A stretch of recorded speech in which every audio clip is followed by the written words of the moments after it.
connaît, vous. Bonjour à tous mes petits extraterrestres, aux poils violacés et au corps pourvu de 7 jambes dont une qui passe comme ça là. Et oui, vous ne rêvez pas, l'Antoine Daniel du dessin est de retour. Après des tonnes de galères d'ordinateur, d'informatique, de logiciels, de tout ce que tu veux, je reviens enfin après des mois et des mois d'absence. Et cette fois-ci c'est pour de bon, parce que je vous avais déjà prévenu que je revenais, puis en fait je suis pas revenu parce que je suis un con. Alors par contre j'ai un souci, c'est que je peux toujours pas enregistrer ce que je fais sur Photoshop. C'est la merde. En fait, mon logiciel d'enregistrement d'écran ne fonctionne pas, ça veut pas enregistrer, j'essaie de résoudre le problème, mais pour l'instant, j'y arrive pas. Donc, bon, tant pis pour le digital painting. Mais je suis tellement impatient que j'avais envie quand même de vous proposer une vidéo et un tuto et un truc autour du dessin. Donc, comme vous avez pu le voir sur la miniature, aujourd'hui, on va faire de la peinture traditionnelle. Car rien ne doit freiner un artiste qui veut créer. Alors ce tuto d'Alien va bientôt décoller, mais je te conseille de rester jusqu'à la fin parce qu'à la fin je vais t'annoncer 2 surprises, pas trop mal pour la reprise de ma chaîne. Alors c'est parti pour ce tuto, j'ai fait la peinture en 1h45 à peu près et j'avais un matos De merde. Parce que la morale de cette vidéo c'est que même si t'as un matos de merde mais que t'as l'envie de créer, il faut créer. Pas de barrière. Bon on y va, vous êtes chaud? Alors go!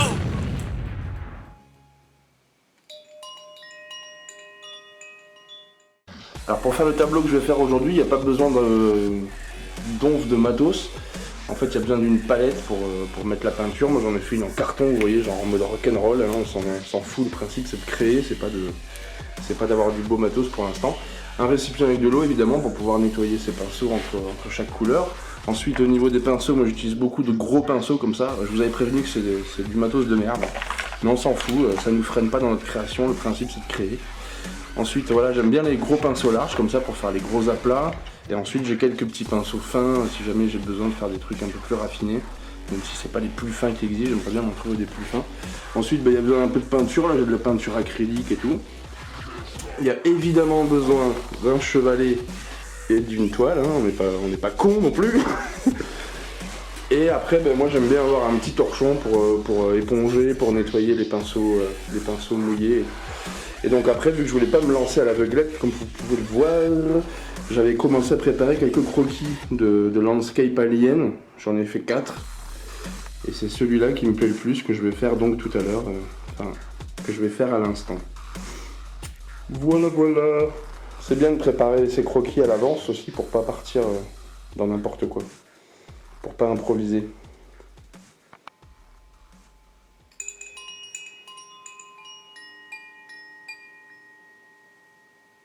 Alors c'est parti, là je suis en train de vous montrer les couleurs que je vais utiliser. Vous voyez, il n'y en a pas 36. Il faut toujours du noir et du blanc, c'est le plus important. Et j'ai vraiment envie de partir sur un camailleux de rose. Alors avant ça, un truc que j'ai pas filmé aussi, c'est que j'ai préparé ma toile avec un lavis de blanc un peu. Ça permet aux couleurs de mieux se mélanger, ça humidifie un peu la toile. Ça unifie les couleurs si jamais la toile est un peu sale ou colorée, j'en sais rien. Donc voilà, là je commence à préparer un petit ciel, donc je vais partir sur un dégradé, vous voyez, j'ai envie d'un coucher de soleil. Donc voilà, on est sur du jaune, du rouge, et on vient mixer un peu ça pour donner du orange. Je rajoute un peu sur les bords un peu de violet pour renforcer ce côté de dégradé. Vous voyez aussi que je fais des mouvements en croix, comme ça, en X. C'est pas mal pour ça, pour faire des dégradés assez rapides et donner une texture un peu fumeuse à ce que vous voulez faire. Et voilà, et c'est ça qui est vachement important dans cette vidéo, c'est cette notion de texture en fait, parce que moi c'est ce que m'a vachement appris Photoshop, c'est que ça m'a appris qu'il fallait gérer ce que les pinceaux peuvent faire en termes de texture, c'est ça. Là j'ai fait une petite connerie, et d'ailleurs je réagis là-dessus vite fait, c'est que c'est un autre blocage qu'il faut pas avoir en peinture, c'est que quand on fait des conneries, on peut les réparer assez facilement quand même, ça reste de la peinture, donc quand elle est humide on peut la retravailler. Et sinon, même si on peut attendre aussi qu'elle sèche pour repeindre par-dessus, même si on fait des bêtises, on peut les rattraper en peinture quand même. C'est ça qui est bien. Il faut pas hésiter à pas avoir peur de ça, quoi. Donc là, je retravaille un peu mon dégradé parce que j'ai fait une bêtise. Et donc voilà, ce que je disais, c'est voilà, les textures. Justement, là, sur les nuages, on peut voir ça. C'est la façon dont on utilise le pinceau et qu'on va tapoter avec le pinceau. Ça va créer des textures très intéressantes et des petits accidents et des choses, en fait. Surtout quand on fait des paysages. Pour les portraits, ça s'applique beaucoup moins, mais pour les paysages, en tout cas, c'est bien d'apprendre comme ça, se servir du pinceau, la façon dont on va le tenir, quelle zone du pinceau on va tapoter, est-ce qu'on va tapoter la tranche, est-ce qu'on va tapoter les coins du pinceau. Là vous voyez au tout début du premier nuage violet, j'ai tapoté un peu avec le coin pour avoir ces espèces d'effets de mèche qu'on voit sur le haut du nuage. Là aussi regardez, je le fais encore une fois, je tapote avec le coin. Et ça, c'est grâce à Photoshop en fait. C'est ce qui m'a ouvert l'esprit. Photoshop, c'est on a plein de pinceaux numériques sur Photoshop. Et tous ces pinceaux, il y en a des plus ou moins texturés. Il y a les pinceaux ronds normaux, mais il y a aussi des pinceaux qui font des effets de craie, des pinceaux qui font des effets de peinture à l'huile, de pinceaux secs, de pinceaux humides. Enfin, il y a plein. Et en fait, voilà, Photoshop a essayé de reproduire la vraie peinture traditionnelle au final. Et c'est ça que je voulais vous dire dans cette vidéo d'aujourd'hui, c'est que oui, la peinture numérique est un pont vers la peinture traditionnelle. Et moi, j'ai longtemps eu peur de la peinture traditionnelle. J'avais peur de pas bien gérer les matériaux, le média en lui-même, quoi, le côté la peinture, tout l'entretien des pinceaux, l'achat de matériel et tout ça, ça me faisait peur. Et en fait, quand je me suis mis à Photoshop, de toute façon, je voulais faire des bons dessins, donc je me suis documenté et j'ai appris toutes les notions fondamentales du dessin pour apprendre à faire des belles images, quoi. La perspective atmosphérique, l'anatomie, les valeurs, la composition, la théorie des couleurs, tout ça, c'est des notions hyper importantes pour faire des bons dessins. Et moi qui avais peur de la peinture, maintenant que j'ai ces connaissances-là et que Photoshop m'a aussi ouvert l'esprit sur les textures que le pinceau peut apporter en fonction de comment on fait les touches de peinture, en fait ça m'a décoincé, ça m'a donné de plus en plus envie d'essayer la peinture traditionnelle alors que j'en avais peur. Et en fait là, j'ai vraiment pris mon pied sur ce tableau. Et pourtant, je suis encore un peu un noob en peinture traditionnelle. Mais ça fait quelques mois que ça me taraude, où je me dis j'ai envie d'essayer parce que je sentais que j'avais les notions, que Photoshop m'avait apporté les notions et que l'auto-éducation que je me suis faite aussi pour dessiner, je savais que j'avais les connaissances qu'il fallait pour m'en sortir, pour faire un bon dessin entre guillemets. Et alors bon, c'est sûr que je pourrais faire beaucoup mieux, que j'ai encore beaucoup de choses à apprendre en peinture, mais vous verrez à la fin de la vidéo que je m'en suis pas trop mal sorti c'est ma deuxième peinture sérieuse de toute ma vie, quoi. Ma première, je vous l'ai montré dans l'intro, c'était les arbres, où je m'étais basé évidemment sur les grands tutoriels très connus de Bob Ross. Si vous connaissez pas, je vous invite à aller voir. Par contre, c'est en anglais, c'est ça qui est chiant. Et ça m'a vraiment donné envie, quoi. Ça m'a inspiré. J'ai vu que finalement, c'était pas si compliqué. Bob Ross, pour vous dire, rien que ça, il fait des peintures en 25 minutes dans ses vidéos. Et il fait un super paysage trop beau avec plein d'arbres, avec une petite cabane au bord de la mer. Et le truc en 25 minutes, t'es là, wouh! Mais c'est flash, quoi, le mec. Et ça m'a vraiment donné envie. Et en fait, voilà, je tenais à vous le dire aujourd'hui même. Là, oui, le digital painting est un pont vers la peinture traditionnelle. Photoshop aide à comprendre les notions, certaines grandes notions. Donc c'est un super outil, sachant qu'il a été quand même beaucoup décrié à sa sortie. Parce que c'était un peu de la triche, que c'était de la honte par rapport aux arts traditionnels et tout. En fait, maintenant que c'est bien inscrit dans les mœurs, moi je me rends compte que c'est vraiment un super outil artistique. Donc voilà, j'ai un peu beaucoup parlé, j'ai pas trop parlé de la peinture, mais j'ai mis en place des petites montagnes d'arrière-plan, comme vous pouvez le voir. Là, je suis en train de poser un petit rose beaucoup plus clair pour commencer à créer du volume, et vous voyez aussi qu'en quelques touches de peinture, on crée l'illusion de volume et de différents plans de la montagne. C'est vraiment impressionnant, la peinture, moi j'adore. J'adore ce phénomène qu'en quelques touches de peinture, on peut créer comme ça. C'est comme de l'illusion d'optique en fait, on fait croire à l'œil qu'il y a du détail. J'adore moi ce phénomène, c'est super agréable à faire. Et essayer de comprendre comment utiliser notre pinceau pour créer l'effet qu'on veut, la texture qu'on veut. Et là les montagnes, vous voyez, je me suis pas embêté à faire toutes les roches qui le composent, quoi. Je tapote pour créer une texture un peu organique et ça fait le café comme on dit. J'adore. Et voilà, et vous voyez, j'ai commencé à préparer un sol aussi dans des tons un peu plus bleutés, mais je vais rajouter après du rose et du violet dessus, mais j'avais envie justement que la base soit un peu plus bleue. Tiens, là je fais quelques rayons de lumière sur les montagnes, mais j'aurais pas dû, c'est trop contrasté là. Je le retoucherai plus tard, je pense. Mais voilà, avec juste du blanc sur n'importe quelle silhouette qu'on a fait, on rajoute un peu de blanc et ça crée une version plus clair de la couleur qu'on a dessous. Ça c'est super, on n'est pas obligé de tout le temps faire nos mélanges non plus. Rien que d'ajouter une petite touche de blanc sur une autre couleur, ça va l'éclairer. Voilà, et là vous voyez, je vais partir sur le rajout de rose sur le sol, et là justement j'utilise aussi le côté texturé. Je tapote avec la tranche du pinceau et ça crée comme ça un petit effet vous avez vu, de petites touffes d'herbe. Et vu que je veux un paysage alien naturel, ça m'arrange qu'il y ait de l'herbe et tout ça, de l'herbe rouge en plus. Ça crée encore ce côté exotique, un peu étrange. comme le ciel, le côté violet, jaune, comme ça, c'est pour donner une impression de soufre, d'atmosphère, téléphone, d'atmosphère comme ça qui est différente de la nôtre, quoi, qui est différente de la Terre. Et sur l'avant-plan, voilà, je pars plus dans les rouges pour donner cette impression que ça s'éclaircit un peu sur l'avant-plan. Pardon. Et donc voilà, en tapotant, je crée comme ça aussi différents plans. Vous avez vu dans mon herbe, on dirait qu'il y a différentes petites collines, juste en juxtaposant comme ça des lignes de texture tapotées, ben, ça crée une impression de distance et de profondeur très très rapidement, vous voyez.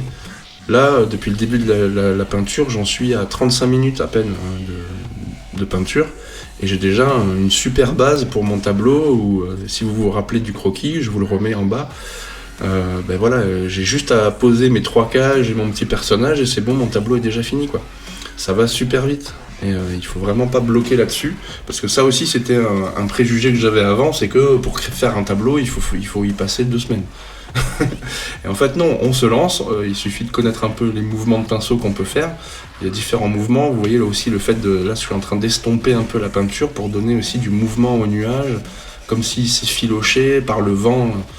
Et là pareil, je décide d'assombrir un petit peu les nuages parce que justement il y avait un peu trop de traits de peinture entre guillemets, j'avais envie d'uniformiser un peu plus ça et de rajouter un peu de contraste en renforçant ce violet. Et je vais les assombrir encore plus d'ailleurs plus tard dans la vidéo. Donc là voilà, je les assombris un peu avec du violet. Ça rajoute en plus là, cette fameuse étrangeté de l'atmosphère. En parlant d'atmosphère d'ailleurs, là je suis en train de me rendre compte que l'effet de brume, oui je vous en ai pas parlé tout à l'heure, mais pour détacher les plans aussi c'est bien de faire toujours cet effet de brume, et vous voyez que mes montagnes d'arrière-plan rouge-rose s'estomper un peu vers le bas.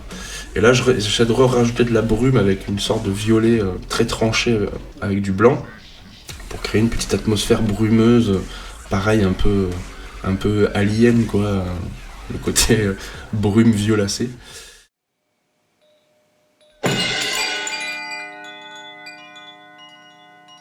Et là, ça y est, je vais commencer à me lancer dans l'élément le plus important de la peinture, c'est la grosse cage qu'il y avait sur le croquis. Alors je la place au niveau du tiers du tableau, ça c'est très important, c'est le côté composition d'image, ça si vous ne connaissez pas. C'est de toujours réfléchir où on pose les grands éléments de l'image. C'est très important, il y a des placements qui vont plus ou moins attirer l'œil. Et c'est vrai que la règle des tiers marche très bien. Et là par exemple c'est ce que j'ai fait, c'est que j'ai posé cette sphère dans le tiers droit du tableau. Je vous affiche le petit repère là, hop. Et comme ça c'est plus harmonieux que si la cage avait été en plein milieu, ou en plein milieu c'est un peu ennuyant quoi. Et là ça crée une sorte de dynamisme un peu dans l'image où la cage est un peu déportée sur la droite, c'est un peu décentré, c'est plus sympa, c'est plus dynamique. Donc voilà, je fais des espèces de cages en liane alien, un peu comme sur le croquis vous avez vu. Et pour l'instant je fais juste la silhouette, voilà, avec du noir bleuté, il n'y a pas de nuance pour l'instant, je travaille mes silhouettes, voilà, je bosse aussi sur les plus petites sphères que j'avais fait aussi sur mon croquis. Je les aime bien aussi cette petite sphère parce que ça rappelle que c'est des éléments naturels, ces cages, que c'est des espèces de cages en plantes en fait. Et que du coup les plantes souvent ça pousse en famille, vous avez des petites plantes avec des plus grosses plantes. Et là donc du coup c'est les 2 petits bébés et la maman cage. Là, vous voyez, avec quelques traits de pinceau, je suggère des lianes qui rattachent les sphères au sol. C'est très intéressant. En plus, j'avais plus beaucoup de peinture et ça donne un petit côté croquis que j'aime beaucoup. Là, je rajoute pareil des petites montagnes pointues comme les montagnes d'arrière-plan au premier plan pour rajouter de la cohérence, en même temps pour rajouter encore un plan de profondeur, où là, c'est des rochers qui sont très proches de la caméra. Et comme ça, voilà, vous voyez, là, je fais chevaucher même ce rocher de gauche sur l'arrière-plan de gauche aussi.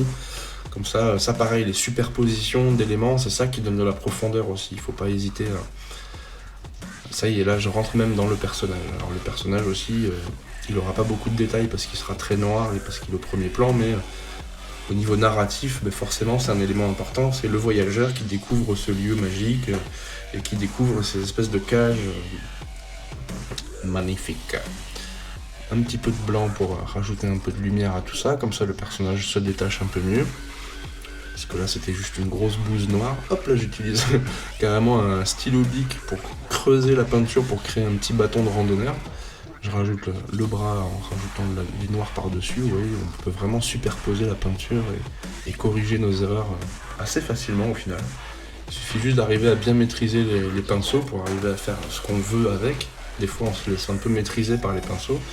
Mais voilà, on s'acharne, c'est nous les chefs. Hein. Il faut leur rappeler aux pinceaux que c'est nous les chefs.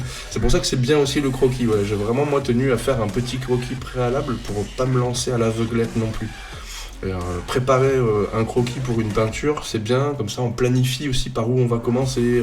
Là pour moi c'était très clair que j'allais d'abord faire le dégradé du ciel, puis les montagnes pointues d'arrière-plan, puis le sol, et ensuite rajouter les éléments comme ça, les cages, le rocher de premier plan, le personnage.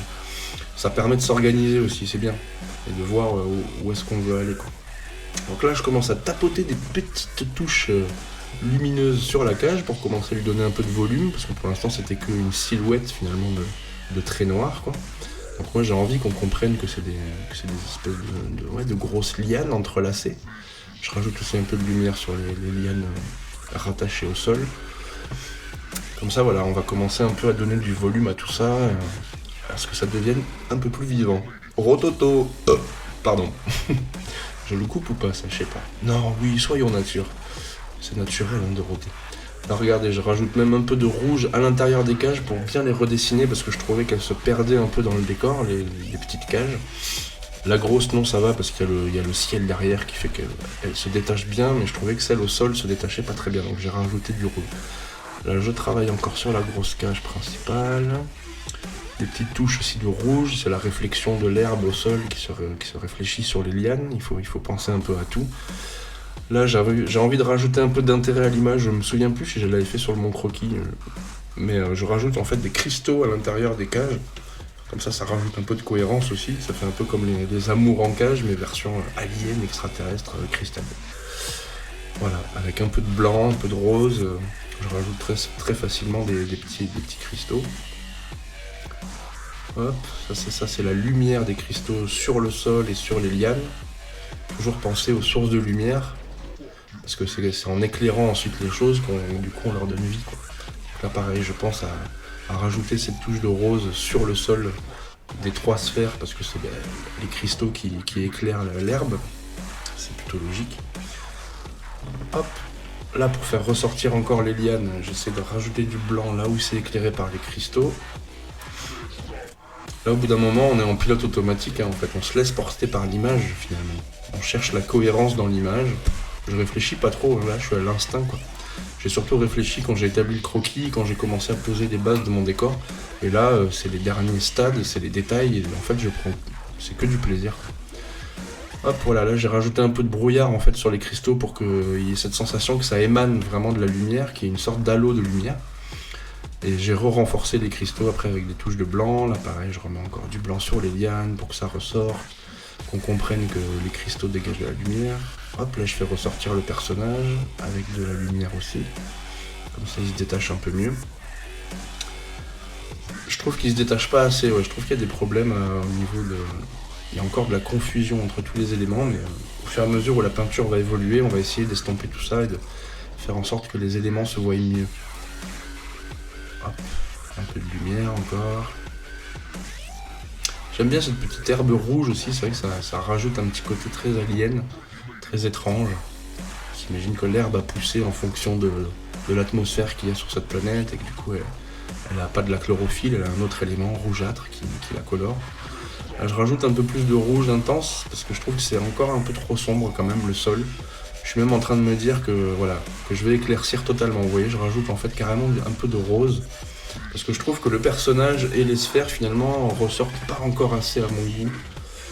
Elles se confondent encore un peu trop avec le rouge sombre. Donc du coup voilà, on part sur du rose. Alors pour l'instant je fais ça un peu à l'arrache. C'est pour vérifier si c'est une bonne idée ou pas, mais j'ai envie que les cages se voient mieux, que le personnage qui arrive sur ce paysage se voit mieux aussi. Donc voilà, on rosifie tout ça, on éclaire. Tac. Des fois je fais aussi des mouvements de pinceau horizontaux pour estomper et créer un peu des lignes et des touches, des lignes, des poils du pinceau, quoi. On tapote pour garder un peu cette idée d'herbe aussi. Ce côté sol herbeux. Bon, pour l'instant c'est pas encore le top parce que il faut que je peaufine encore les trucs, mais déjà là le personnage il commence à ressortir un tout petit peu mieux. Je trouvais qu'il se confondait encore un peu trop. Allez, on avance, on avance. On tapote, on tapote. Si tu veux peindre, tapote 3612.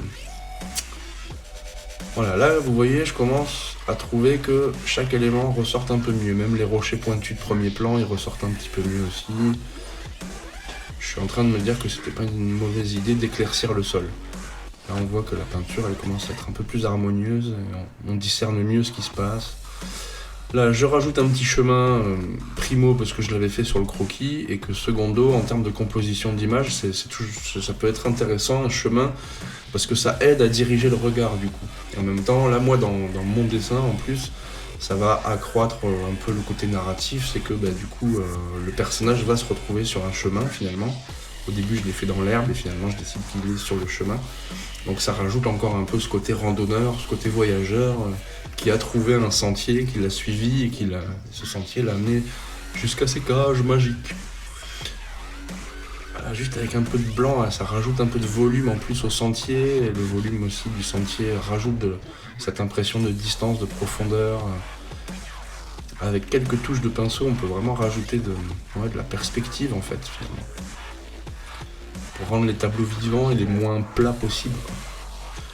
En faisant chevaucher les choses, en utilisant les textures de pinceau comme il faut. Petit regard caméra, c'est pas très sérieux ça, monsieur Vivancos. Alors, qu'est-ce qu'il fout là, Gwen? Ah, voilà, je décide de faire un double soleil dans le ciel, ça vous commencez à me connaître un peu, hein, je le fais dans tous mes paysages fantastiques. Je pense que la planète d'origine de laquelle je viens devait avoir un double soleil, parce que je peux pas m'empêcher de faire un double soleil. Donc là voilà, je fais ça juste avec du blanc et j'ai envie d'essayer d'estomper ensuite ce blanc pour créer cette impression que ces planètes s'enfoncent dans l'atmosphère. Je vais un petit peu galérer, je vous avoue, mais ça va je vais à peu près m'en sortir. Pour donner cet effet de dégradé aussi des planètes, comme si elles s'enfonçaient dans le ciel. C'était pas facile, mais voilà, j'essaye avec le torchon pour estomper aussi, mais ça marche pas vraiment comme je voudrais. Donc je vais récupérer du jaune et essayer de faire un dégradé de jaune jusqu'au blanc des planètes. Des fois il faut essayer plusieurs techniques pour arriver à nos fins. On tâtonne. Voilà les petites planètes. Comme ça on se sent bien dans un endroit qui n'est pas sur Terre. Je renforce un peu avec du blanc parce que j'avais un peu perdu cet effet. Hop. Et là j'ai fait une couille, vous avez vu ma réaction. Et c'est pas grave, on repeint par-dessus et puis voilà. On avance. Et même là quand j'ai fini de filmer, j'ai fait encore des petites retouches de dernière minute que je vous montrerai en fin de vidéo.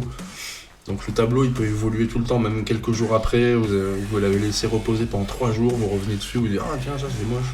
Et hop, on reprend de la peinture, on le retravaille. C'est excellent. Après, c'est sans fin, hein. Il faut savoir s'arrêter aussi, sinon on n'en finit plus. Alors, qu'est-ce que je fais là? Là, je commence à faire ressortir un peu les volumes des 2 petites cages de premier plan, parce qu'elles sont encore très plates. Puis en plus, j'ai fait des traits noirs un peu gros, j'aime pas trop ça, j'avais envie que ce soit un peu plus raffiné, les petites cages de premier plan, mais on va essayer de retravailler ça avec le temps. Au fur et à mesure. Là déjà, en rajoutant un peu de blanc, c'est cool, ça rajoute un peu de volume.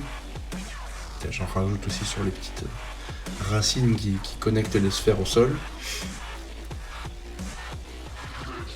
Là pareil, c'est juste du blanc pur, hop, sur le noir pour faire de la luminosité. On peut faire ces mélanges aussi, mais c'est pas tout le temps obligatoire.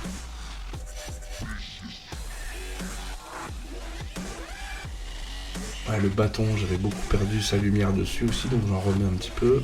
Je commence à travailler quelques plis sur sa cape.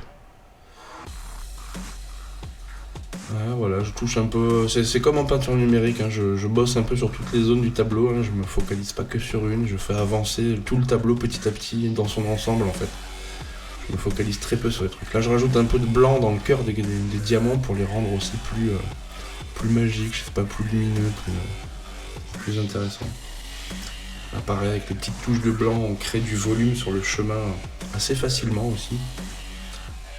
Pareil, tout est question de sens, les coups de pinceau qu'on donne. Il faut vraiment qu'on pense à la texture qu'on veut obtenir. Ah, on revient un peu sur les soleils parce que ouais, ils ne satisfont pas plus que ça non plus. Je voulais avoir un effet un peu mieux. On avance. Ah, et là, j'obscurcis encore un peu plus les nuages. C'était peut-être pas la meilleure idée du monde, mais après, ce que j'aime bien avec le recul, parce qu'en plus là, j'ai pris le fameux noir bleuté que j'ai pris dans la partie inférieure de l'image, c'est que ça rajoute encore un peu d'étrangeté aussi, où on pourrait croire que ces gros nuages lourds et un peu orageux sont liés au climat de cette planète ou à la composition de l'atmosphère de cette planète. Et ça donne un petit côté un peu étouffant. Ça rajoute aussi un contraste pas dégueu, je trouve, entre le ciel et les nuages et tout. Pourquoi pas. C'était pas mal aussi en violet, mais bon, finalement, faut se laisser porter après.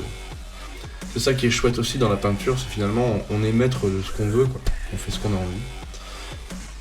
On crée notre univers. Il faut se sentir présent dans ce qu'on est en train de faire. On s'imagine à la place du petit voyageur. On sent le vent, on sent les odeurs de cette planète bizarre. Là, je commence à rajouter des petites caillasses par terre pour rajouter un peu de détail et puis de réalisme aussi, parce que bon, dans la nature, c'est le bordel, il y a toujours de tout partout. Des branches, des caillasses, de l'herbe. Donc voilà, je rajoute un peu de cailloux pour rajouter aussi de l'intérêt.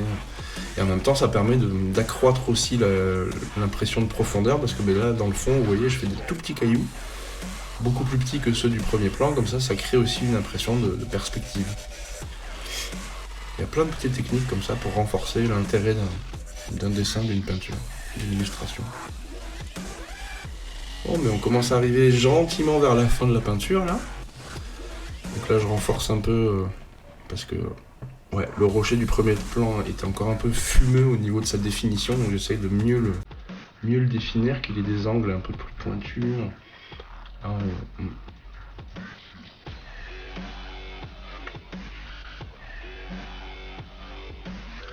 Et là, vu que je sais pas quoi dire, c'est le moment de vous faire du beatbox.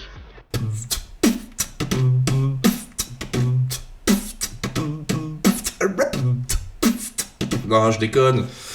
Alors là, voilà, je triche un peu, parce que je prends un Posca pour faire quelques finitions, mais bon, à ma décharge, je vous ai prévu dans l'intro donc que j'avais un matos de merde, que j'ai des toiles de merde, des pinceaux de merde, que j'ai des couleurs de merde, de la peinture de merde, entre guillemets.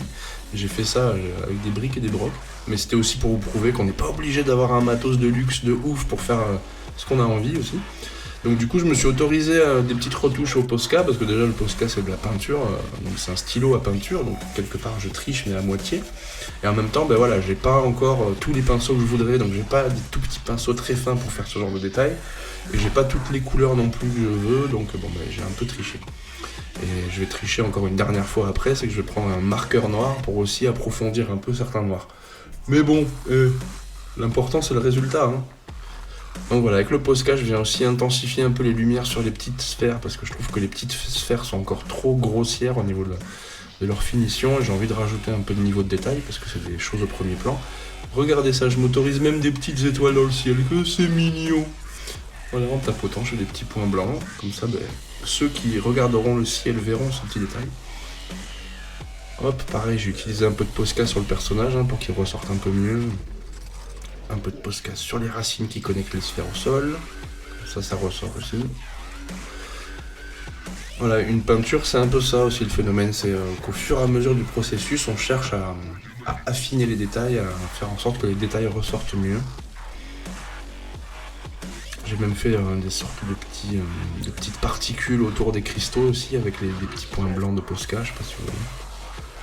Vite fait, j'essaie de passer un peu sur les montagnes d'arrière-plan, mais je le fais vraiment rapidement parce que il faut pas trop définir non plus l'arrière-plan, vu que c'est éloigné. Là, voilà, pour les racines, ça fonctionne pas mal. Tout d'un coup, il y a plus de détails, on comprend mieux ce qui se passe. Donc le Posca m'a bien aidé à finaliser, c'est cool. Et voilà, finito.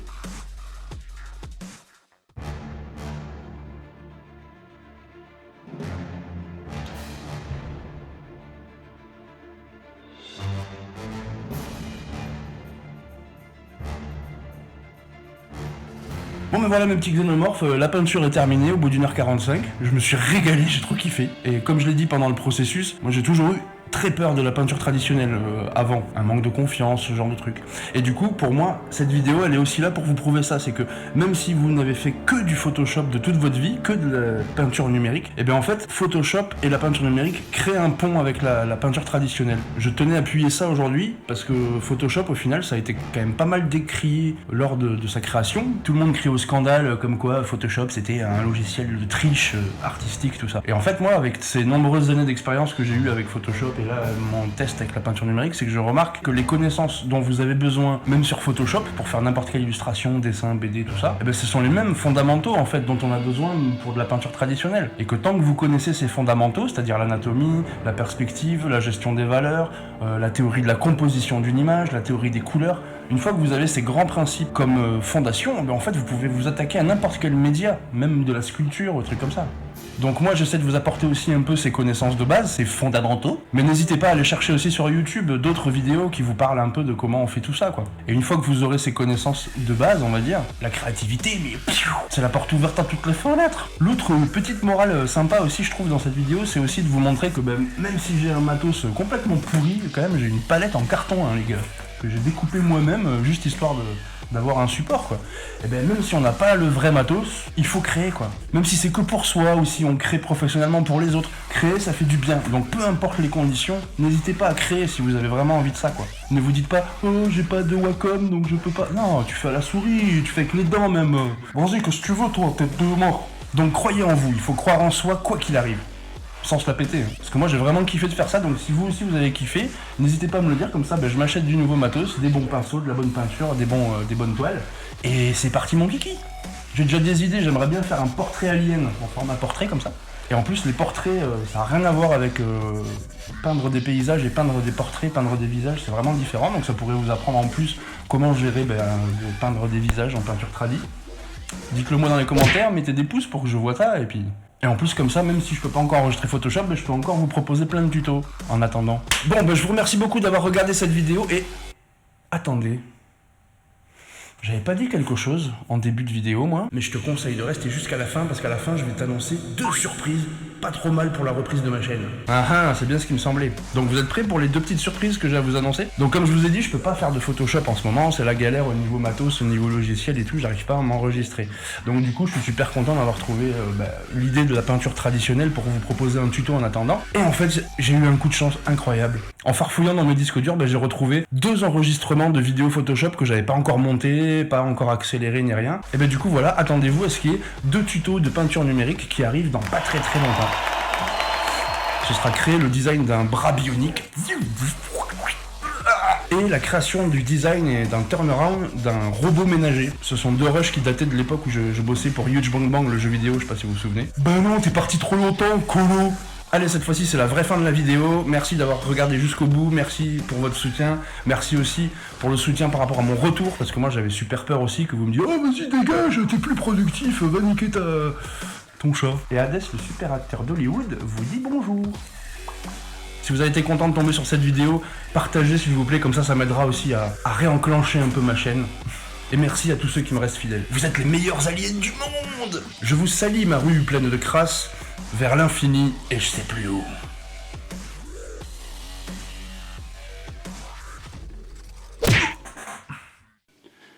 Tu vas voir comment je vais le gérer, moi le confinement, tu vas voir, je vais me creuser un trou là, je vais aller dedans, puis je vais me confiner, tu vas voir. Non mais oh, ils m'ont pris pour qui? Ils croient que moi je vais rester enfermé dans mon appartement? Non mais non, ça va pas la tête. Non, moi je vais m'enfermer dans ce trou, et puis je vais regarder les vidéos de Gwen jusqu'à mourir de rire. Et puis quand je ressortirai, je saurai dessiner comme un taré. Voilà, confinement de mes couilles. Oh, un os de dinde.